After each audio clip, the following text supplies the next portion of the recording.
দোরমার পুরের জন্য ছানার মধ্যে আমি একে একে হলুদ গুঁড়ো, লঙ্কা গুঁড়ো, ধনে গুঁড়ো, জিরে গুঁড়ো, স্বাদ অনুযায়ী নুন ও লবণ আমি মিক্স করে নিচ্ছি। এর মধ্যে অ্যাড করে দেবো গরম মশলা গুঁড়ো আর কিছু কিশমিশ। এই পুরটাকে এবার পটলের মধ্যে আমি ভালো মতো পুড়ে নেব।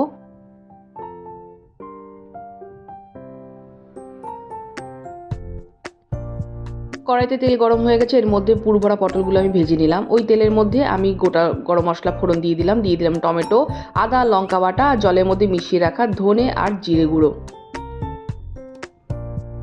অ্যাড করে দিচ্ছি লবণ আর চিনিটা এখানে একটু বেশি দিলাম, পটলের দোরমা একটু মিষ্টি হয়। অ্যাড করে দিচ্ছি চারমগজ আর কাজু বাদাম বাটা। পুরের ছানাটা এর মধ্যে মিক্স করে দিচ্ছি, তাতে গ্রেভির টেক্সচারটা খুব ভালো আসে।